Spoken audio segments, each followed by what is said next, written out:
All right, how's it going? My name is Greg McManus. I am a sound designer, and I recently just took the Cyberpunk 2077 world premiere trailer.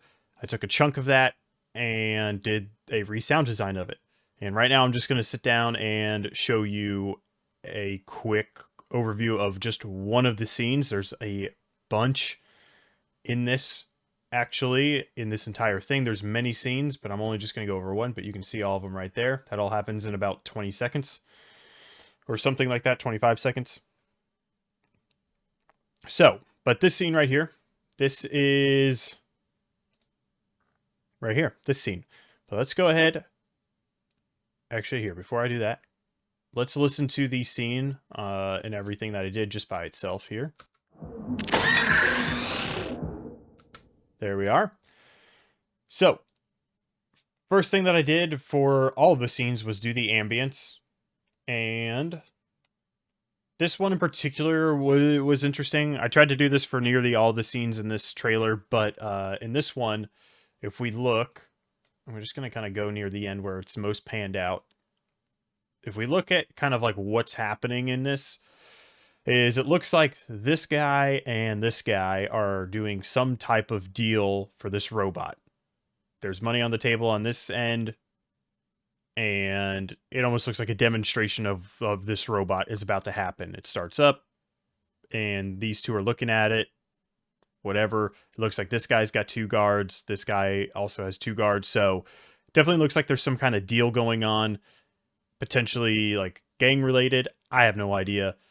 I'm just tossing in some like backstory because I don't know the story of Cyberpunk 2077, and I don't really do spoilers for my games. So, I'm speculating a lot here. But then also, there's somebody that looks like they're dancing in this tube thing. So I figured there must be music happening in here. And I see somebody walking around and it's very foggy and it looks like it's kind of dim lit. So underground somewhere potentially even. I have, like I said, speculating on that kind of stuff. So when I went into the ambience, I knew I wanted there to be the sounds of other people, but I knew there wanted to be some music, but I kind of wanted it to be like aggressive hip hop sounding. And oddly enough, this was actually total coincidence. I had just finished producing a song for somebody, and this is what it sounds like. This is what the song sounds like. Just no effects on it or anything. Same songs on the replay. Same shows on the TV. So there's that. That's the song that I produced, and then I just decided to put some filters on it and some reverb. And there's the filter. I accidentally clicked on that. I didn't mean to, but there you go. And the reverb that I'm using is TrueVerb. This one, I think this is exactly how it comes loaded up when you first load it in. I don't think I changed a single parameter on it. And then right here, this layer is just like a crowd, basically. Just some crowd action going on. There we go. And then with the effects back on it. That's it. Just kind of help give the entire atmosphere some room. And then both of them together. There you are. So there's the ambience. Then I have this one random sound of some cloth moving. It's way over the top for what it's meant for. It's meant for this guy on the left, him sitting back, but it's like a super dramatic cloth sound. It's one of those, in hindsight, I wouldn't have probably even put the cloth sound in there, to be honest. But you know what? You do some things in the moment and you move on, I guess. And then you go back and look at it and you're like, maybe not, So, but there you go. That's those 3 sounds in the ambience, kind of why I chose some of the ambient materials that I did there. So let's move down to the main beef of the scene, which is the robot starting up. So let's listen to the robot starting up just completely on its own. There you are. Some cool, nifty moving parts that all come together to create the whole. So, first things first is when I first saw the robot, I immediately thought of toy cars. It's like, like not like a, what are they called? Hot Wheels, right? They're Hot Wheels. Not like a Hot Wheels, but like one of the electric ones, like an RC car basically is what I thought of. And so I immediately started looking at toys in my sound libraries. I was just looking for toys because I don't actually own any to record. So I found some toys. I found this sound, which is fuse beads. But if I turn all the effects off on it, we just have this. But then, oh, sorry, this. There we go. But then with my effects on it, and really the main driving force, because really my imager right here is making it basically mono. My EQ is just small, correction EQing. It's Phasis that's really doing the big changing here. And I love this plugin. I use it a ton for different things. You can get some really cool sounds, especially sci-fi sounds. So if I take Phasis off, you can hear that is the main driving force behind that sound sounding the way it does. So there's that sound. I just wanted a really cool kind of meaty robotic sound essentially for this robot. So that is that sound that I came up with. And I thought the original was just maybe too gritty. It wasn't kind of like, it was, it didn't have that kind of like tone to it. And I know Phasis can get me there. And so I used Phasis. So then the next layer is an actual toy car here. There you go. And you can hear in this sound at the very end, it kind of shakes. There's like a little like tremolo effect, if you will. Just kind of like warbles out.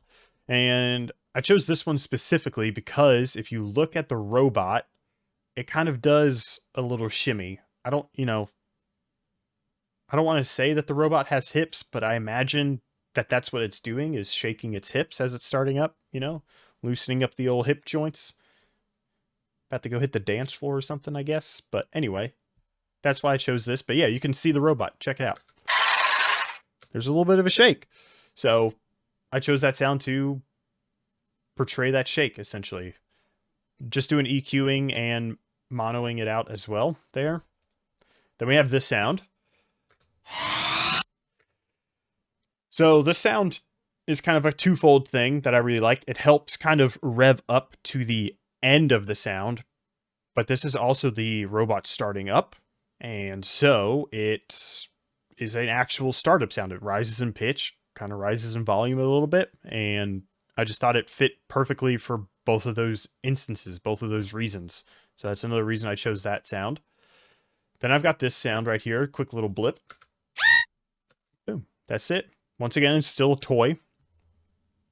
And this, it just sounded very robotic, sounded very nice to have like something going on in the robot that was like a quick turn of something mechanical inside of it, something CPU related even. And so I have that to kind of, draw the attention to the fact that there's something just quick, just rotating, ready to go. And that happens just after this sound right here. And this sound right here. So both of those sounds combine to make this one. There we go. And essentially that, I just imagine that if you kind of look at the robot right now, if you look over here at the robot, it is very scrunched in. It's compact.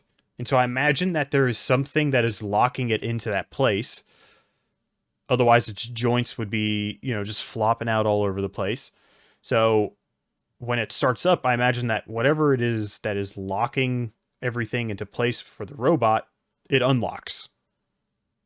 And so that's sort of like the initial unlocking, followed by the little motor turn, if you will, signifying to start everything else, you know? So that is those sounds right there. Those are those sounds. English is hard. English is also weird. It's a weird language. So the sound that I skipped right here is this little tink. That's just like a glass bottle that I tinked, and that is just for the back foot stepping onto the glass. That's it. That's all that is. Nothing too crazy happening there. Now, these last two sounds right here, we've got this one. I just thought it was a great kind of shaky, glitchy CPU sound to tail out the very end of the robot starting up kind of sound before it would kind of go into this like idle state or whatever. And then here at the very beginning, I've got this. It sounds like some dusty CPU getting dusted off kind of sound to me. And so I figured, you know, if anything's getting dusted off, it's about to get started. It's going to be used again. It's starting up to be used. So I stuck that one right at the very beginning. And if you notice too, it starts just before the unlock thing. And so I imagine that whatever it is once you press the go button on this robot, its CPU has to kick in to then tell the thing to unlock to then do everything else, right? So that's kind of why I have it edged out a little bit further. It also just sounds better in my opinion that way too. So if I do all this together, we've got this. There we go. So, these last two sounds, I want to talk about them really quick because they're freaking sweet, and what I'm about to explain, I do throughout this entire project a bunch. I use these kinds of sounds all over the place in this. So, what I did was essentially take a random audio source. These two particular ones, I think, were probably a drum loop. I don't remember, to be honest. But you take a random audio source, hit record, always record what you're about to do with this. But then you use this plugin right here. This is, I had this turned off. This is like the third time I've done this video now. So, but you use this plugin. It's called Fracture. It's by Glitch Machines. Completely free and completely amazing as well. So put this onto your drum loop or whatever. Hit this question mark down here, which randomizes. Let me show you actually. Let me turn it on. You can see all the parameters just shifting around all over the place.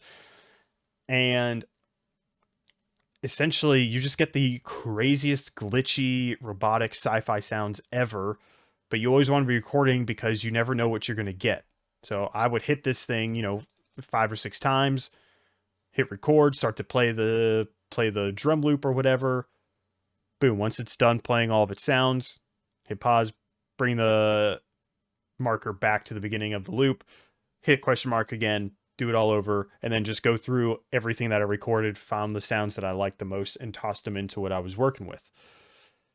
Now, sometimes with this plugin, you may not get any sound at all. Sometimes it may not affect your original audio source hardly at all, but most of the time, you're going to get some pretty crazy glitched out sounds.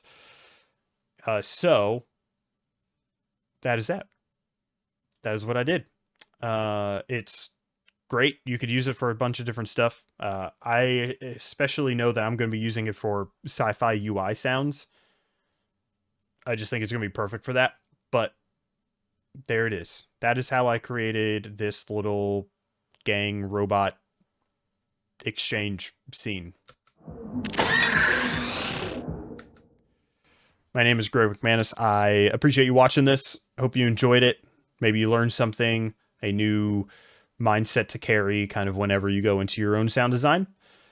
And if you did enjoy this, please consider subscribing and hitting the like button. I would appreciate it. And if you know anyone else who's into sound design or might just find this kind of interesting, feel free to share it with them as well. That'd be great. Thank you.